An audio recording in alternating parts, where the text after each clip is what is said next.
Assalamualaikum warahmatullahi wabarakatuh.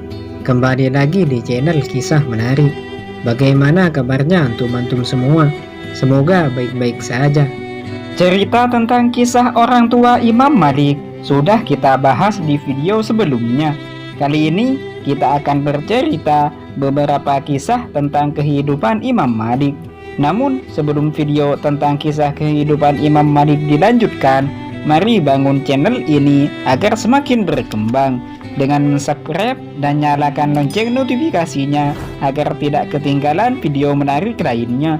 Jangan lupa tonton video ini sampai selesai. Terima kasih bagi Anda yang sudah mensupport channel kami. Dikisahkan Imam Malik, gurunya Imam Syafi'i, ketika sedang membaca hadis di suatu kesempatan, beliau terlihat tidak seperti biasanya.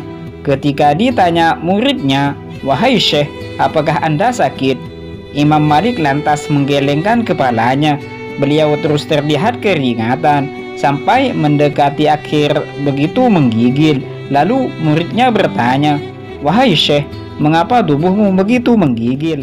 Begitu dibuka jubahnya, dilihatnya kalajengking yang menggigit beliau. "Ya Syekh, mengapa tak kau ceritakan kepada kami?" tanya sang murid tersebut. "Aku tak ingin menyusahkan kalian dan aku malu dengan Rasulullah Shallallahu Alaihi Wasallam sebab ini adalah hadis." Subhanallah, lihatlah Imam Malik, dia seorang yang pandai menyembunyikan masalah atau musibah, sehingga adanya masalah yang menerpa cukup dia dan Allah yang tahu.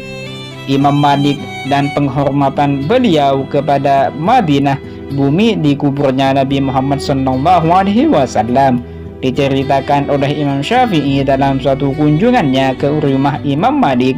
Beliau melihat banyak hadiah berupa kuda dan beagle, peranakan kuda dan keledai yang mengisi halaman depan pintu rumahnya, pemandangan yang membuatnya kagum. Setelah mengucapkan salam, beliau masuk ke rumah Imam Malik. Lalu beliau bertanya, "Mana yang lebih bagus dari beberapa kuda dan beagle ini?" "Wahai Abu Abdullah, itu semua hadiahku kepadamu, maka ambillah semuanya," kata Imam Malik. Imam Syafi'i berkata, "Apakah tiada satupun dari hewan ini ditinggalkan untuk tuan jadikan kendaraan pribadi?"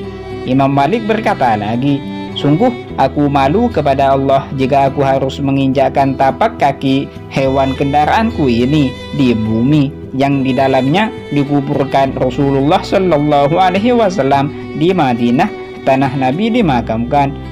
Sampai sedemikiannya penghormatan Imam Malik kepada baginda Nabi, sehingga bumi di mana Nabi dikuburkan beliau hormati. Pada suatu kesempatan, pada suatu hari, Khalifah Harun ar-Rasyid mengutus salah satu utusannya yang bernama Al-Barmaki menjemput Imam Malik untuk mengajar di istananya. Ilmu pengetahuan harus didatangi, bukan justru malah mendatangi, jawab Imam Malik atas perintah tersebut kepada Al-Barmaki.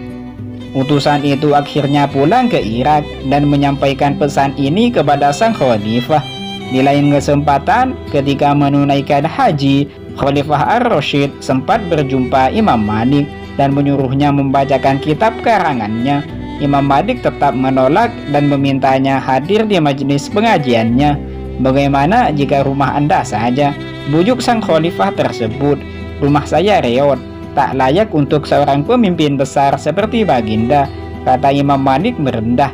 Dan pada kesempatan lain juga, ketika Khalifah ke Madinah, pakar hadis ini sekali lagi dijemput untuk membacakan kitab Al-Muwatta di istana. Dengan berat hati, ia lalu memenuhi ajakannya. "Saya berharap baginda bukan orang pertama yang tidak menghormati ilmu. Sungguh saya tak bermaksud menolak permintaan baginda. Saya hanya minta baginda menghargai ilmu agar Allah menghargai baginda," tutur Imam Malik. Khalifah pun akhirnya ikut Imam Malik ke rumah. Khalifah pun duduk di kursi spesial. Ia sempat merasa terganggu dengan banyaknya peserta pengajian.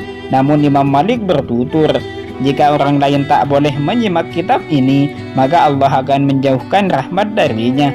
Pengajian pun dimulai. Imam Malik menyuruh muridnya membaca kitab Al-Muwatta.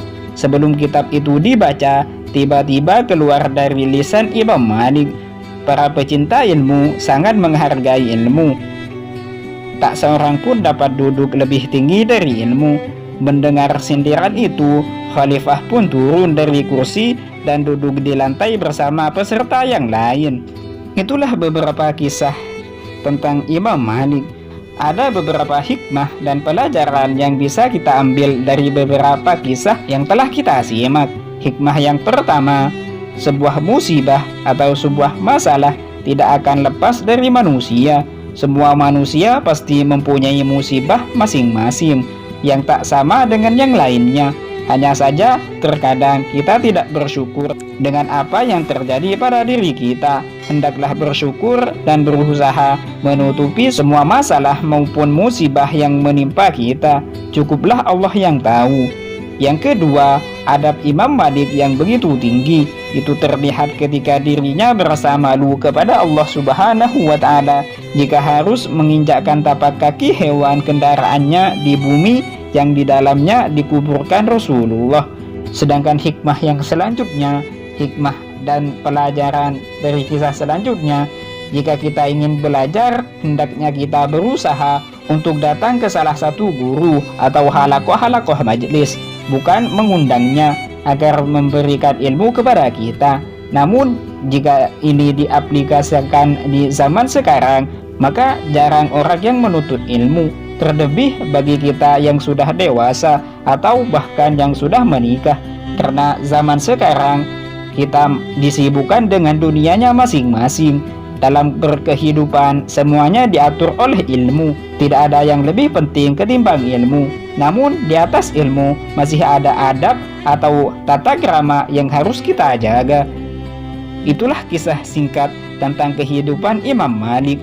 Semoga kita bisa mengambil hikmah dan pelajaran tentang apa yang telah kita simak terhadap video kisah Imam Malik. Dan semoga yang menonton video ini mendapatkan ilmu yang barokah dari Imam Malik. Dan semoga yang menonton video ini dilancarkan rezekinya oleh Allah dan dipermudah segala urusannya. Jangan lupa subscribe, like, and share, dan nyalakan lonceng notifikasinya agar tidak ketinggalan video menarik lainnya. Assalamualaikum warahmatullahi wabarakatuh.